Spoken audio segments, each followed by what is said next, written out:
जब कौख में ही आप लड़की को मार देंगे तो फिर हाड़ी रानी कैसे पैदा होगी? बेहद महत्वपूर्ण दस्तावेज है आपकी ये। वो उस पोथी को वो खुद ही पढ़ सकते थे, हम नहीं पढ़ सकते थे। तो वो तो मर गई थी, तो वो कैसे अपना ख्यात लिखाती और अपना नाम लिखाती? जो बच्चे हैं उनको पहनने को कपड़े नहीं। पहली बात तो आपको लाइब्रेरियन नहीं मिलेगा, हर पुस्तक पर ताला मिलेगा, लाइब्रेरियन की पोस्ट खाली मिलेगी। कि बाल साहित्य का कोई मतलब नहीं है क्योंकि बच्चों के पास गैजेट्स हैं। उपेक्षा तो हमने शुरू करी कि बच्चों तक पुस्तकें पहुंचने नहीं दी, और आरोप भी हम लगा रहे हैं कि बच्चे गजेट्स में डूबे। बच्चे तो अनुकरण करते हैं बड़ों। पुस्तकों और पत्रिकाओं के लिए हमारे घरों में आजकल बजट नहीं होता है।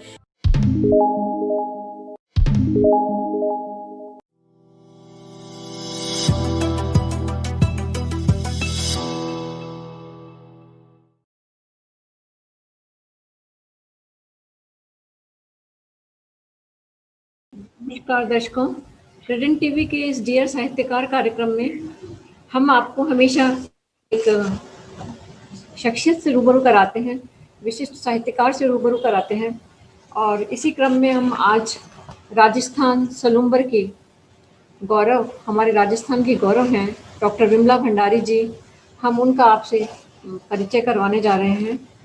सबसे पहले तो मैं आपको बताऊं कि ये जो प्रेजेंट टीवी का जो डियर साहित्यकार नीलिमा कार्यक्रम है। नीलिमा मैम, आपका हेड स्पेस थोड़ा कट रहा है, तो स्क्रीन को थोड़ा सा आपको कर लीजिए। ठीक है जी मैम, थोड़ा सा ज्यादा हो गया है, हल्का सा और उसे नीचे कर लीजिए। अब ठीक है? नहीं, वापस से शुरू करूंगी अब? जी मैम जी। ठीक है। नमस्कार मित्रों, प्रेजेंट टीवी के डियर साहित्यकार कार्यक्रम में आप सबका स्वागत है। जैसे कि आप जानते ही हैं कि पिछले वर्ष कोरोना काल में किस तरह का एक दहशत का माहौल था, उदासीनता थी चारों तरफ। ऐसे में प्रेजेंट टीवी के जो निदेशक हैं श्री सुनील नारनौलिया जी, उन्होंने ये जब प्रस्ताव हमारे सामने रखा कि हम नए साहित्यकारों को मंच देने के लिए और इस उदासीनता को दूर करने के लिए हम एक साहित्यिक कार्यक्रम आयोजित करना चाह रहे हैं, तो हमें बड़ी प्रसन्नता हुई इस तरह के कार्यक्रम में हिस्सा बनने के लिए। और हमने 4-5 नई साहित्यकारों से हमने परिचय भी कराया। उसके बाद हमने ये सोचा कि किस तरह से जो हमारी वरिष्ठ साहित्यकार हैं, हमारी समकालीन साहित्यकार हैं, वो उन पर इस माहौल का किस तरह का प्रभाव है और वो इस माहौल में को सकारात्मक दिशा देने में किस तरह का कार्य कर रही हैं, इस पर आधारित एपिसोड बनाए जाएँ। और उसके बाद हमने वरिष्ठ साहित्यकारों पर और उनके अनुभवों के आधार पर नए एपिसोड शूट किए थे, जिसमें कि हमें देखकर बड़ी प्रसन्नता हुई कि जो हमारे वरिष्ठ साहित्यकार हैं, हमारे स्थापित साहित्यकार हैं, वो इस उदासीनता भरे माहौल में भी उस सब को दूर करके किस तरह से सकारात्मक साहित्य रच रही हैं और सकारात्मकता का संदेश हमें दे रही थी। तो ये प्रेजेंट टीवी की एक बहुत खूबसूरत शुरुआत रही कि ऐसे माहौल में पिछले साल के, हालांकि अब भी कोरोना का उतना ही असर है, लेकिन अब हम उसके आदी हो चले हैं और हम सावधानी बरतते हुए कार्य कर रहे हैं। तो इसी क्रम में हम अब ये, क्योंकि आज नए वर्ष का पहला दिन है, सबसे पहले मैं प्रेजेंट टीवी की तरफ से आप सबको हार्दिक शुभकामनाएं देती हूँ। और आज हम परिचय करवाना जा रहे हैं आपसे डॉक्टर विमला भंडारी जी का। विमला भंडारी जी राजस्थान सलूम्बर से आती हैं और आप एक बेहद बेहद ऊर्जावान शख्सियत हैं, साहित्यकार हैं। ज़मीन से जुड़ी हमारी विमला जी जो हैं, न केवल राजस्थान के स्तर पे बल्कि राष्ट्रीय स्तर पर भी और अंतर्राष्ट्रीय स्तर पर भी एक जाना पहचाना नाम है। आप विश्व हिंदी संस्थान कल्चरल ऑर्गेनाइजेशन कनाडा ने आपको आपके समग्र लेखन पर 2016 में सम्मानित किया था और विश्व की 111 हिंदी लेखिकाओं में दर्ज होने वाली विमला भंडारी केंद्रीय साहित्य अकादमी नई दिल्ली से वर्ष 2013 में बाल साहित्यकार साहित्य में पुरस्कृत हो चुकी हैं। अंतर्राष्ट्रीय हिंदी सम्मेलन में आप वर्ष 2016 का सृजन सम्मान ले चुकी हैं। आपने राजस्थान साहित्य अकादमी और राजस्थान भाषा साहित्य और संस्कृत अकादमी से भी बाल साहित्य का पुरस्कार ग्रहण किया है। आपकी लिखी गई पुस्तकें तो बहुत हैं, लेकिन आपकी एक विशेषता है कि आपने बाल साहित्य पर 17 से अधिक पुस्तकें लिखी हैं, जिन पर आपको समय समय पर विभिन्न अकादमियों और विभिन्न संस्थाओं से बहुत ही सम्मानित सम्मान प्राप्त हो चुके हैं। और इसके अलावा आपकी 3 पुस्तकें जो हैं वो हैं आपकी 2 नाटक की किताबें हैं और एक अनुदित राजस्थानी भाषा का उपन्यास है आपका आज़ादी की डायरी। जैसे कई महत्वपूर्ण उपन्यास आपने लिखे हैं। आप राजस्थान साहित्य अकादमी की सरस्वती सभा की सदस्य भी रह चुकी हैं और आपने मधुमती का बाल साहित्य विशेषांक का संपादन किया है। और मैं देखती हूँ शुरू से लेकर विमला जी जिस तरह से बाल साहित्य पर न केवल लिख रही हैं, बल्कि बाल साहित्य पर 30 वर्षों से आप जिस तरह का साहित्यकार सम्मेलन करवाती हैं, वो अपने आप में एक अनूठा सम्मेलन है। मैं क्योंकि उसकी देख चुकी हूँ, उसमें भाग ले चुकी हूँ और मैंने देखा है कि आप किस तरह से साहित्य सम्मेलनों का आयोजन करती हैं। आप सलीला संस्था सलुम्बर की संस्थापक और अध्यक्ष हैं और 30 वर्षों से कई राष्ट्रीय साहित्य सम्मेलनों का आपने आयोजन किया और प्रदेश यात्राएं की, बच्चों की लेखन शालाओं का आयोजन किया। और विमला जी, मैं देखती आ रही हूँ आपको कि आप किस तरह से जुटी हुई हैं और आप पार्षद भी रह चुकी हैं 2 बार, राजनीति से भी आप जुड़ी हुई हैं और परिवार में भी आपने सब बच्चे आपके सब प्रतिष्ठित सम्मानित पदों पर कार्य कर रहे हैं। तो घर परिवार को संभालते हुए आपने लेखन में किस तरह से आपका विचार आया कि हम लेखन में किस तरह से आपने शिरकत मतलब आरंभ शुरू किया, लेखन का आपका कैसे आगाज शुरू हुआ?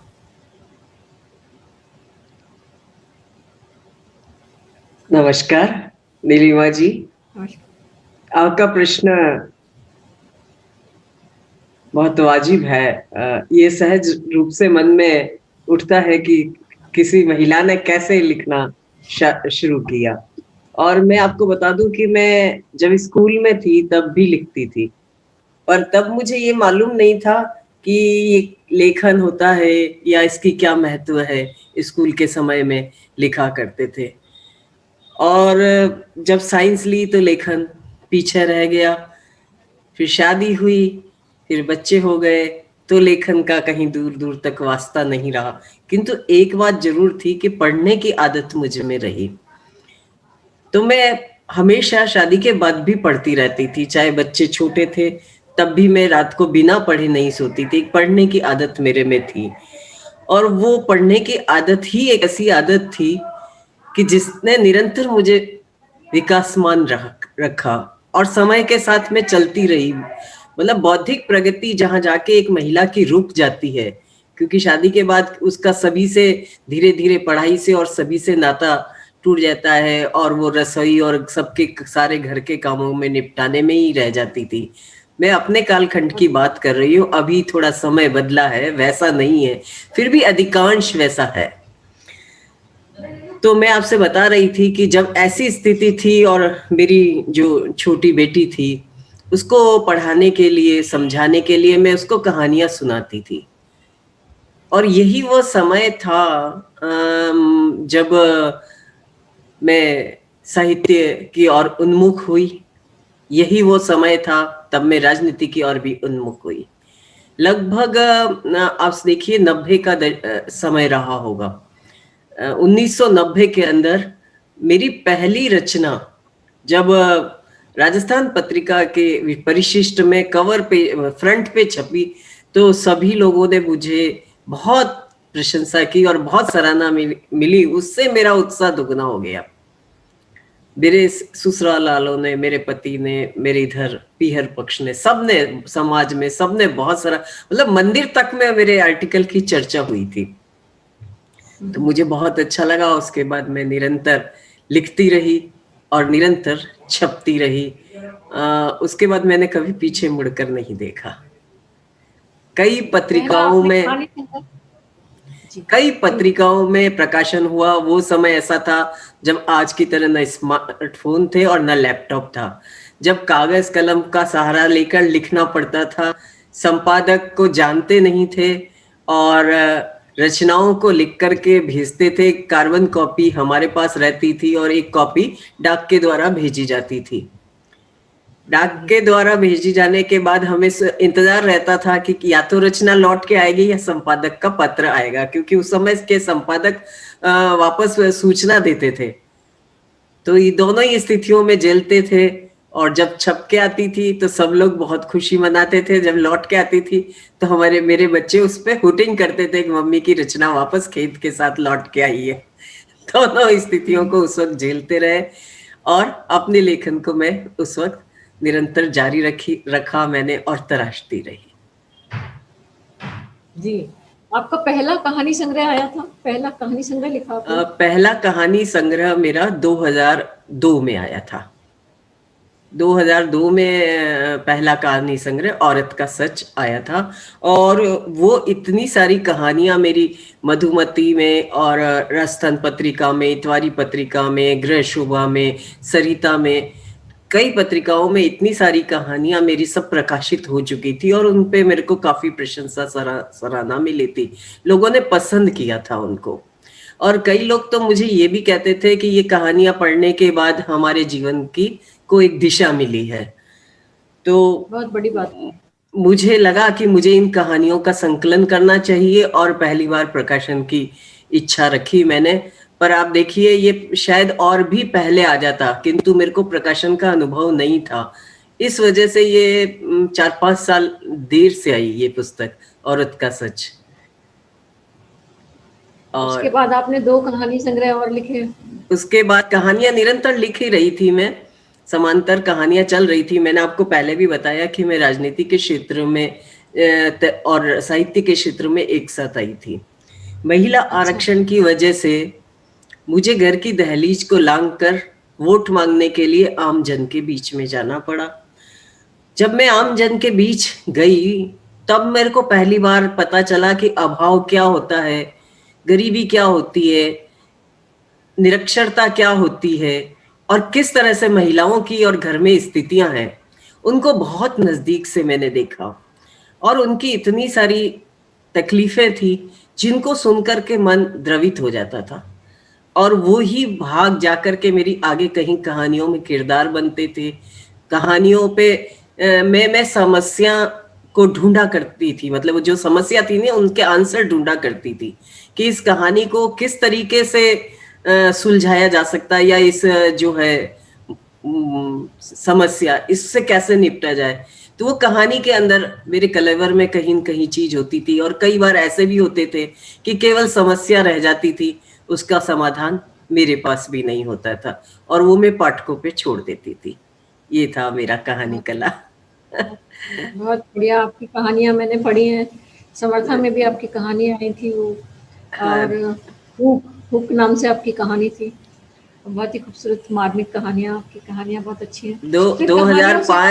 2005 में आया था मेरा दूसरा कहानी संग्रह थोड़ी सी जगह, और 2008 में आया था सिंदूरी पल। तो इस तरह से 3 कहानी संग्रह मेरे आ चुके।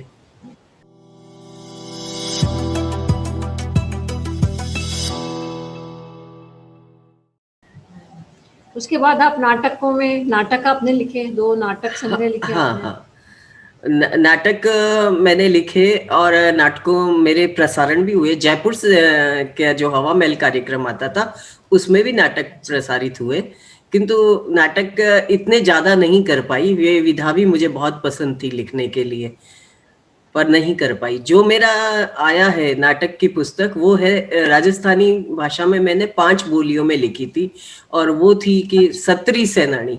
हाड़ी रानी के कथानक पर मैंने 3 साल तक उसका अध्ययन किया, क्योंकि हाड़ी रानी का जो कथानक है वो गुजरता है बूंदी से गुजरता है, किशनगढ़ से गुजरता है, उदयपुर से गुजरता है, सलूंबड़ से गुजरता है। तो जहां जहां से गुजरता है मैंने वहां की स्थानीय बोली उसमें काम में ली है तो मूल रूप से वो राजस्थानी भाषा, किंतु 5 बोलियों को मैंने उसमें मिश्रण करके और उसको कथानक के अलग अलग भाग को बनाया है। तो जो उसके बचपन से, हड़ी रानी की शादी से पहले से कहानी चलती है, उसमें बचपन से सूत्रधार के माध्यम से चलती है और अंत भी वो सूत्रधार के माध्यम से ही होती है। और उसमें एक संदेश देने का प्रयास थोड़ा किया गया है सूत्रधारी के माध्यम से कि जब कौख में ही आप लड़की को मार देंगे तो फिर हाड़ी रानी कैसे पैदा होगी।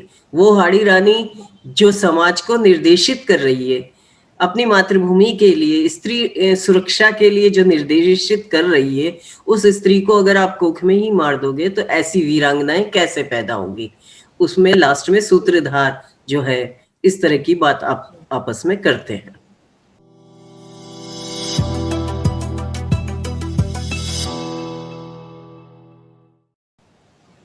आपने एक पूरी किताब लिखी है हाड़ी रानी पर, शोध प्रबंध। हाँ, एक पूरा मेरा किताब जो लेखन है 6 साल का शोध कार्य है मेरा, सलूम्बर का इतिहास, और ये काफी लोकप्रिय हुआ है, काफी चर्चित हुआ है। इसका लोकार्पण का कार्यक्रम भी बहुत शानदार हुआ है। सलूम्बर के आसपास के बहुत सारे लोग इसके प्रत्यक्षदर्शी बने, और ये करीबन रहा होगा मेरा 99 का समय, 1999 में इसका लोकार्पण हुआ और ये प्रकाशित होकर के आई। इसके लिए मैंने गांव-गांव में घूमी हूँ, शिलालेख, ताम्रपत्र, लोगों के ऑडियो रिकॉर्ड्स, पत्रावली, और बड़वा की पोथी, रानी मंगा की पोथी, पट्टे, परवाने, मतलब सारे पुराने डॉक्यूमेंट्स, उसके अलावा जो लोग लाइव थे उनके ऑडियो रिकॉर्ड्स, ये सारे संग्रहित करके मैंने सलूम्बर का इतिहास लिखा। न वो केवल इतिहास है, उसमें सलूम्बर का भूगोल है, उसमें यहाँ का नक्शा है, यहाँ के गांव की सूची है कि कौन से गांव माफी के थे, कौन से गांव जागीर के थे, इस तरह की सूची है। उसमें यहाँ के महलों का स्थापत्य है, यहाँ का नगर वर्णन है, और उसका जो निर्माण कला है, भवन निर्माण कला, वो है। तो कई विभिन्न विषयों पर लेकर 500 पेज का यह है, और सबसे अनूठा भाग है इसका 100 पेज का सलूम्बर में स्थानीय तौर पर जो स्वतंत्रता आंदोलन हुआ था, उस स्वतंत्रता आंदोलन पर मैंने 100 पेज दिए हैं, और करीबन 53 इसके अंदर फोटोग्राफ्स हैं, उस समय के सारे रिलेटेड फोटोग्राफ्स भी दिए हैं ब्लैक एंड व्हाइट में। और ये 500 पेज की मेरी पुस्तक प्रकाशित हुई थी 99 में। इसी के साथ मेरा एक बाल उपन्यास प्रकाशित हुआ था, इल्ली और नानी, जो 2 भाग में था, पूरा कलरफुल था, लोगों को बहुत पसंद आया, और वह भी पुरस्कृत हुआ, उसे भी राष्ट्रीय स्तर पर पुरस्कार मिला।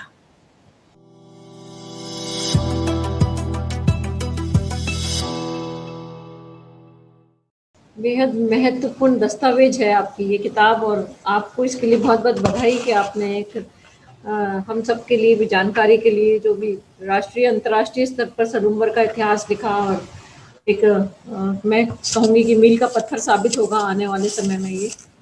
तो आपको बहुत बहुत बधाई कि आपने इतनी मेहनत और शोध से बिल्कुल ठीक कह रही हैं नीलिमा जी। एक्चुअल में जो शासक होता है ना, हार जीत चाहे उसकी होती है शासक की, किंतु उसकी जो रीढ़ होते हैं वो सामंत लोग होते हैं। तो जब तक सामंतों का या ठिकानों का इतिहास नहीं उकेरा जाएगा, नहीं लिखा जाएगा, तब तक सही रूप में इतिहास क्या रहा ये नहीं आएगा। इस दृष्टि से सलूम्बर का इतिहास बहुत महत्वपूर्ण है, और ये लिखने के बाद कई और जगहों के भी इतिहास लिखे गए, कई और जगहों को भी इतिहास लिखे गए हैं। तो इसलिए इसकी बहुत सराहना हुई, बहुत प्रशंसा हुई। आज भी मतलब साल भर में मेरे पास अच्छी इंक्वायरीज आती हैं, लोग काम कर रहे हैं, किसी को इंटरव्यू के लिए चाहिए। और सबसे बड़ा मैंने जो इसमें एक रिजल्ट दिया था वो था हाड़ी रानी का नाम खोज करके देना। हाड़ी रानी का नाम अंदर कंवर है, और ये मेरे को मिला है रानी मंगा की पोथी से। अब रानी मंगा क्या होते हैं ये मुझे नहीं मालूम था, किंतु उस समय रानी लक्ष्मी कुमारी चुंडावत जीवित थी। मैंने उनसे पत्र व्यवहार किया, क्योंकि वही साधन था, फोन हुआ नहीं करते थे। तो मैंने उनसे पत्र व्यवहार किया, और उन्होंने पत्र में मुझे लिखा कि हाड़ी रानी का नाम अगर आप जानना चाहती हैं तो हमारे रानी मंगा हैं, आप उनसे संपर्क करिए। तो आप देखिए, राजा जी करेड़ा के से रानी मंगा मेरे पास बुलाए गए, वो आए, मेरे यहाँ रहे सलूम्बर मेरे पास 2 दिन, और उनकी पोथी ऐसी थी जिसमें वो जो भाषा थी उसमें काना मात्रा नहीं थी, मतलब मात्राएं नहीं थी। ऊ की जो मात्राएं होती है ना, वो मात्राएं नहीं थी, वो उस पोथी को वो खुद ही पढ़ सकते थे, हम नहीं पढ़ सकते थे। तो वो जो पढ़ते गए, मैं उसको लिखती गई, ट्रांसलेट करती गई, और इस तरह से पता चला कि जो रानियां होती थी वो अपनी ख्यात लिखाती थी, या कौन सी गाय दी, कौन से वस्त्र दिए, क्या आभूषण दिया, वो सारा रानी मंगा की पोथी में उल्लेखित था। अब देखिए, अंदर कंवर का नाम 3 बार आता है, तो मुझे बड़ा कंफ्यूज हुआ कि अंदर कंवर का नाम 3 बार आया, तो क्या 2-3 रानियां थी क्या अंदर कंवर?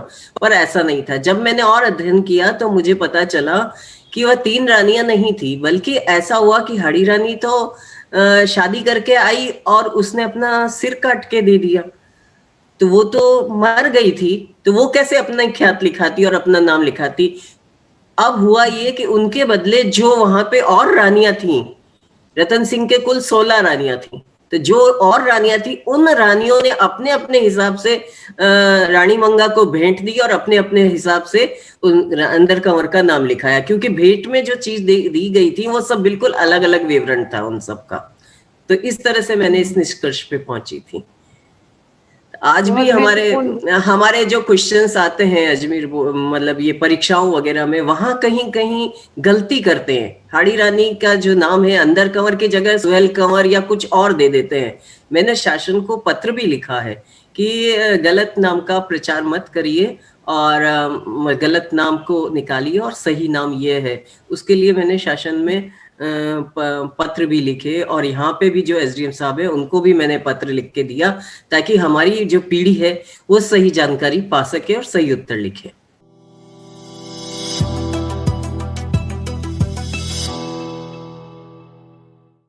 फिर आप बाल साहित्यकार, मतलब पूरी तरह से बाल साहित्य में खो गई हैं। आपने बाल साहित्य की 17 किताबें लिखी, बहुत बड़ी बात है। और कैसे आपको ख्याल आया कि मुझे बाल साहित्य में इतना, आप कैसे इतनी ज़्यादा आपकी रुचि बाल साहित्य के प्रति हुई कि आपने 17 किताबें लिख दी? जिस समय लिख रही थी ना, तब एक ही जुनून था, ज्यादा से ज्यादा प्रकाशन होना, ज्यादा से ज्यादा विधाओं में लिखना, ज्यादा से ज्यादा प्रकाशन होना। क्योंकि हर पत्रिकाओं की भी एक नेचर होती है कि 3 महीना पहले वो राइटर को नहीं छापेंगे, तो फिर क्या 3 महीने हाथ पे हाथ तो धरा नहीं बैठा जाएगा ना। तो मैं आलेख भी लिखती थी, कहानी भी लिखती थी, सब कुछ बहुत हर विधा में लिखती, अलग अलग पत्रिकाओं में भेजती थी। फिर क्या होता है, ये सब करती रही मैं, और उसी समय सलूम्बर का इतिहास का शोध कार्य कर रही थी। तो ये वो समय था जब राजस्थान साहित्य अकादमी क्या होता है मुझे कोई परिचय नहीं था, कोई आइडिया नहीं था। तो मेरे इस समय गाइड थे साहित्य संस्थान के डॉक्टर देव कोठारी। तो मैं अपने काम से गई थी, तब उन्होंने कहा कि विमला जी आप बहुत लिखती हैं, तो आप ऐसा करिए, अपनी एक पांडुलिपि तैयार करके और साहित्य अकादमी में दे दीजिए। तब मैं पहली बार राजस्थान साहित्य अकादमी के बारे में सुना और जाना। अब जब उन्होंने कहा कि आप दे दीजिए, तो मेरे पास कहानियों का संकलन भी था, मेरे पास बाल कहानियों का भी था, पर मुझे लगा कि नहीं, मुझे बाल कहानियों में ज्यादा सराहना मिल रही थी। तो मैंने बाल कहानियों का संकलन किया और पांडुलिपि तैयार की। उन्होंने कहा आप प्रकाशन के लिए दे रही हैं पांडुलिपि या पुरस्कार के लिए? तो मैं फिर चौंकी। तो मैंने कहा मुझे नहीं मालूम कि मैंने, आपने कहा मैंने तैयार कर दी। तो उनका 2 पांडुलिपि दो, एक प्रकाशन के लिए, एक पुरस्कार के लिए। तो आपको बताऊं मैं कि वो जो था पांडुलिपि, उस समय साहित्य अकादमी पांडुलिपि पे मतलब पुरस्कार देती थी बाल साहित्य की, और वो मैंने दोनों के लिए एंट्री दी और मुझे पुरस्कार मिला। पांडुलिपि पे पुरस्कार मिलना, जबकि मेरी एक भी किताब नहीं छपी थी, उस समय एक भी किताब नहीं छपी थी, तो मेरे लिए तो बहुत खुशी की बात थी। और एक चुनौती सामने आ गई थी फिल्टर हो करके कि मुझे आगे इसी क्षेत्र में आगे बढ़ना है और इससे भी ज्यादा अच्छा काम करना है। तो इस तरह से बाल साहित्य में मैं निरंतर आगे बढ़ती गई, क्योंकि उसमें मुझे ज्यादा स्थान मिलता रहा, ज्यादा जगह मिलती रही, चाहे वो प्रकाशन को लेकर के हो, क्योंकि हर पत्रिकाओं में बच्चों के लिए स्थान सुरक्षित होता था। पेज तक होते थे, बच्चों के अपने पेज होते थे, और पत्रिकाएं भी बहुत थी। तो मैं निरंतर उसमें सराहना मिलती रही और बाल साहित्य में मैं इस तरह से आगे बढ़ती रही। 2010 की बात है,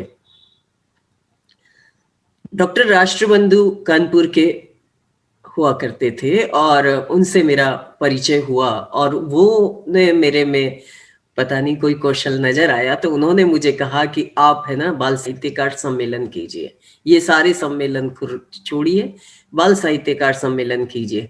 तो उस समय में जिला परिषद सदस्य भी थी, तो मैंने कहा, जब राष्ट्रबंधु जी की इच्छा रखने के लिए, मैंने कहा चलो एक बार तो मैं कर लेती हूँ, आप बार बार आग्रह कर रहे हैं मेरे से। और इस तरह से मेरा पहला राष्ट्रीय बाल साहित्यकार सम्मेलन 2010 में शुरू हुआ सलीला संस्था के माध्यम से। तो आप देखिए, ये सारी चीजें जो हैं, कोई न कोई स्थिति प्रेरणा रही है, और मेरा उसमें प्रयास और लगन रहा है। तो जब मैं एक बार इस रास्ते चल पड़ी, तो स्वतः ही मैं उस रास्ते आगे बढ़ती गई।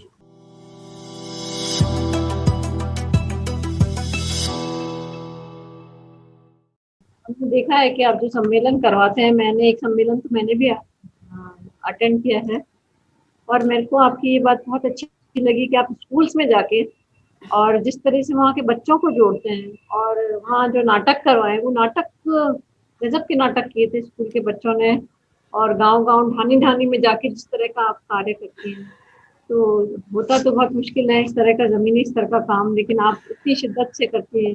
आपका संपूर्ण परिवार मुझे लगता है कि उसमें शामिल होता है, तो एक महिला के लिए ये बहुत ज़रूरी भी है कि परिवार का भी पूरा साथ होना ज़रूरी है, वरना इतना जिस तरह से आप 4-4 दिन के जो सम्मेलन कराती हैं हर साल, जब तक सहयोग नहीं हो और लोगों का, तो वो बहुत मुश्किल काम होता है।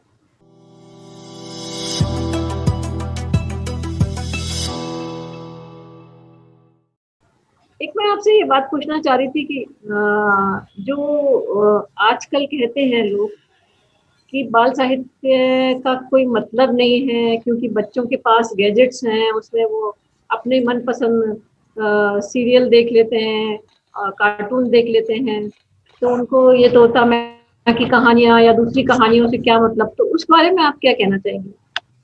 आपका क्या विचार है इस बारे में कि बाल साहित्य की जरूरत है, या केवल गैजेट से ही बच्चे सब कुछ सीख जाते हैं?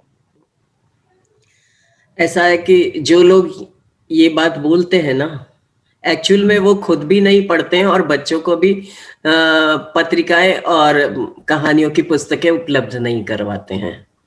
तो बच्चों के पास कोई चॉइस नहीं होती है, उनके पास जो होगा ना, बच्चे उसी को पढ़ेंगे। अब आपको मैं केवल 4 या 5 दिन पहले की बात बताती हूँ।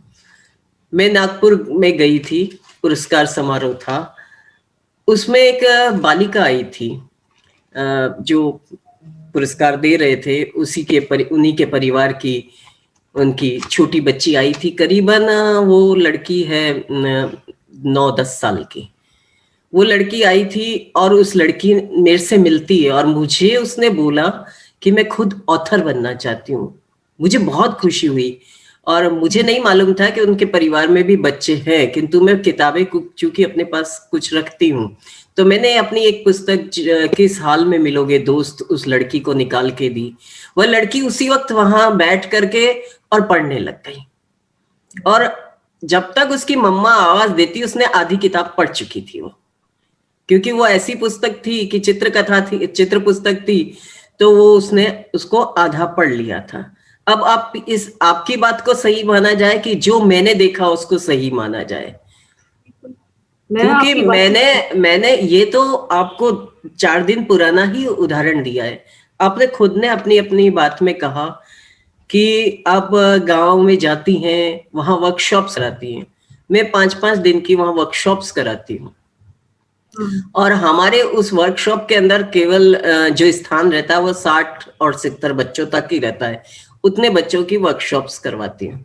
उनको लेखन कौशल और लेखन की अभिव्यक्ति हम लोग सिखाते हैं। उसमें बोलना, नाटक, कविता, ये सब कुछ, अध्यक्ष क्या होता है, मुख्य अतिथि क्या होता है, उनकी काव्य गोष्ठियां करवाते हैं, ये सब कुछ उसमें होता है।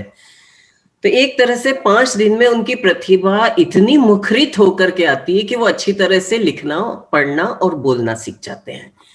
तो अब आप देखिए, उन बच्चों को लिए हम पुरस्कार ले जाते हैं, तो जैसे आमतौर पे पुरस्कार में ये चीजें नहीं दी जाती है, किंतु मेरे पास वर्ष पर्यंत बहुत सारी पुस्तकें आती हैं, जी, आप बहुत सारी पत्रिकाएं में, हाँ मेरी पूरी लाइब्रेरी है, तो बहुत सारी पत्रिकाएं आती हैं, तो हम वो पत्रिकाएं पुस्तकें ले जाते हैं और बच्चों को एक एक छोटे छोटे प्रेजेंटेशन पे वो देते हैं। क्योंकि मैंने आपको बताया कि मैं 2010 से 2015 तक जिला परिषद सदस्य रही, उसके तहत मुझे ग्राम स्तर पे भी मीटिंग्स ज्वाइन करने जाना पड़ता था गाँव में, मुझे पंचायत स्तर पे भी मीटिंग करनी होती थी और मुझे उदयपुर के जिले स्तर पे भी पहुंचना होता था। तो जब मैं ग्राम स्तर पे जाती थी तो मुझे पता है कि जो बच्चे हैं उनको पहनने को कपड़े नहीं, ठीक है सरकार जो है उनको मिड डे मील के रूप में भोजन भी दे रही है, पढ़ने के लिए पाठ्य पुस्तकें भी दे रही है, किंतु पाठ्य पुस्तकों के इतर उनके पास कोई पुस्तक नहीं है। तो जब मैं उनको एक पत्रिका और मैं पुस्तक देती थी तो वो बच्चे इतने चाव से पढ़ते थे कि मतलब जिसको देख करके मुझे लगता था कि मैंने बहुत अच्छा काम किया, मन में खुशी होती थी कि इन बच्चों को जिनके पास ये पुस्तकें नहीं, और मेरे मन में था कि काश अकादमी ऐसा करे कि ऐसे अंचलों में पहुंचे और अपनी एक मूवेबल वैन रखे और इन बच्चों को है ना पुस्तकें उपलब्ध कराए, क्योंकि पुस्तकें लाइब्रेरियों में बंद है, अलमारियों में पुस्तकें दी नहीं जाती है, पुस्तकें फट जाएंगी, पुस्तकें वापस नहीं आएंगी, पुस्तकें गुम जाएंगी। मैंने कभी इस बात की परवाह नहीं की, बच्चे मांगते हैं ले जाओ, कहती जरूर हूं कि इसको फाड़ना मत, सुरक्षित रखना और पढ़ के किसी अपने अन्य मित्र को देना। हाँ आज भी स्कूल में भी आप जाइए, लाइब्रेरी में यही स्थिति है। पहली बात तो आपको लाइब्रेरियन नहीं मिलेगा, हर पुस्तक पर ताला मिलेगा, लाइब्रेरियन की पोस्ट खाली मिलेगी, और या फिर वो किसी अन्य काम कार देख करके उसको अन्य काम में लगा दिया जाता है। उपेक्षा तो हमने शुरू करी कि बच्चों तक पुस्तकें पहुंचने नहीं दी, और आरोप भी हम लगा रहे हैं कि बच्चे गजेट्स में डूबे। अब आप जो गजेट में डूबे बच्चे हैं जिनकी बात कर रहे हैं, ये उन बच्चे हैं जो सरकारी स्कूलों में नहीं पढ़ते, जो अंग्रेजी स्कूलों में पढ़ते हैं, अच्छे संपन्न परिवार के बच्चे हैं जिनके घर में ये सारी गजेट्स वगैरह ये सारी चीजें हैं। अब ये सारी चीजें उनके घर में हैं, पर मुझे बताइए आप उसके घर के बड़ों का भी तो देखिए, बड़े लोग भी इन्हीं गजेट्स में डूबे हुए हैं। वो टीवी के सामने खाना खाते हैं, वो लैपटॉप पे काम करते हुए अपना नाश्ता लेते हैं, वो उनकी जो मम्मी वगैरह है, लेडीज पापा हर वक्त मोबाइल से चिपके रहते हैं। तो बच्चे तो अनुकरण करते हैं बड़ों का, जैसा देखते हैं वैसा करते हैं। जब बड़े ही नहीं पढ़ते हैं तो बच्चे कैसे पढ़ेंगे। अब मेरे घर के अंदर पढ़ने का माहौल है तो ये देखिए जितने भी मेरे संपर्क में बच्चे आते हैं वो सब लोगों को ध्यान रहता है कौन सी पत्रिकाएं आ रही है, कौन सा क्या हो रहा है, उन्हें सब मालूम है क्योंकि परिवेश वो मिल रहा है। पर हर घर में ये परिवेश तो नहीं हो सकता, किंतु पढ़ने का परिवेश यदि हमारे बड़ों के बीच में रहेगा, हमारी आदत रहेगी, तो बच्चे पढ़ेंगे। हम उनके लिए भी पता चल जाएगा कि हमारे लिए पत्रिका आ रही है। तो मुझे जो अभी जो कुछ पत्रिकाएं बंद हुई ना, वो पत्रिकाएं बंद नहीं होती। बिल्कुल खरीदते नहीं हम, हमारा बजट ही नहीं होता है पुस्तकों और पत्रिकाओं के लिए। हमारे घरों में आजकल बजट नहीं होता है। यूं चाहे हम चॉकलेट खा लेंगे, आइसक्रीम खा लेंगे, महंगी से महंगी, बाहर जाएंगे महंगा सा महंगा खा लेंगे, किंतु कितना कम मूल्य होता है इन सब का, किंतु पढ़ने के लिए कोई बजट नहीं है। टिकट खरीद लेते हैं हम 500-500 रुपए के और रेस्टोरेंट में चले जाते हैं बच्चों को लेके। सही कह रही हैं आप, लेकिन हम उनको परिवेश नहीं दे रहे पढ़ने का। ये एक बड़ी विडंबना है आजकल। पढ़ना उनके लिए हम जरूरी नहीं मानते। और दूसरा क्या है कि जो एग्जाम्स का एक हवा आ गया है ना, कंपटीशन का, परसेंटेज लाने का, उनको मतलब एक तरह से रेस के घोड़े बना दिए हैं। माँ बाप के पास एक या दो ही बच्चे हैं तो वो उन पे पूरा ध्यान देते हैं और उनके अच्छे करियर के लिए, अच्छा भविष्य बने, अच्छा पैकेज मिले इनको, तो उसके लिए क्या है कि उनको किताबी ज्ञान ही रहता है। और इस तरह के संवेदनशील वो बच्चे नहीं हो पाते हैं जो ये कहानियां, कविताएं जो काम करती हैं, वो उससे वंचित हो जाते हैं। मुझे लगता है कि एकल परिवार भी कहीं ना कहीं इसके पीछे हावी है विमला जी। मुझे लगता है पहले हमारे दादी नानी जो है कहानियां सुनाया करते थे बच्चों को, तो उसी से कहानियां एक विकसित हुई है। मुझे लगता है बाल कहानियां उसी तरह से उनका विकास हुआ और बाल कहानियां सुनाए, सुनते सुनते फिर उनको लिखा भी जाने लगा। आजकल वो माहौल रहा नहीं। आजकल पेरेंट्स के पास ही टाइम नहीं होता, वो सुबह से शाम तक दोनों जने नौकरी पे होते हैं। और खासकर मुझे लगता है कि एमएनसी वजह से कोई समय निश्चित नहीं होता और बच्चे अपने में रहते हैं, उनको फिर गैजेट्स पकड़ा दिए जाते हैं। ये आपकी बात बिल्कुल सही है। पर हाँ, ये तो मैं आपकी बात से बहुत सहमत हूँ कि गांव और ढानियों में और छोटे शहरों में अभी भी बच्चों को बहुत शौक है पढ़ने का, और अभी भी वो उसी हाथों हाथ लेते हैं। जैसे आपने बताया कि एक बच्ची ने किताब ले ली और कहा कि मैं लिखना चाहती हूँ। तो ये तो है ही कि बाल साहित्य की जरूरत तो है ही, हमेशा रहेगी बाल कहानियों की जरूरत, क्योंकि अब दादी नानी इतनी नहीं है, तो हमें किताबों के माध्यम से हमें और भी ज्यादा संस्कारों की जरूरत है देने की। ये तो आपकी बात से मैं बहुत सहमत हूँ।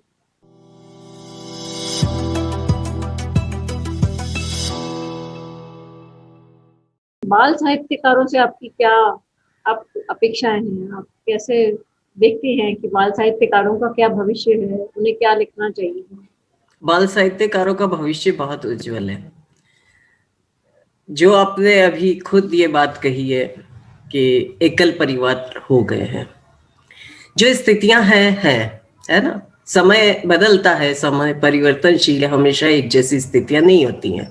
और अब तो सिंगल पेरेंट का समय भी है ना। तो माँ इतनी पढ़ी लिखी है और इतनी अच्छी नौकरी कर रही है माँ, तो सही बात है कि वो अपने बच्चे को उतना समय नहीं दे पाती है। अगर हम पुरानी जो माँ है अब, या हमारी खुद की माँ है, अगर हम उनसे कंपेयर करेंगे तो हम बहुत बड़ा डिफरेंस पाएंगे। अब जो स्थितियां हैं सो हैं, पर आप देखिए थोड़ा और ध्यान देने की जरूरत है। जो माँ है वो इतनी समझदार है कि मेरा बच्चा कैसे खाना खा लेगा, उसके लिए वो मोबाइल ऑन करती है, उसमें उसको मालूम है कौन सा ऐप खोलना है, कौन सा गैजेट खोलना है, और वो बच्चे की पसंदीदा कविताएं या कहानी उस पे लगा करके चला करके रख देती है और बच्चे को कहती है देखते जाओ और खाना खा लो और ये कहानी सुन लो। तो बच्चा साहित्य से कहीं वंचित नहीं हुआ है।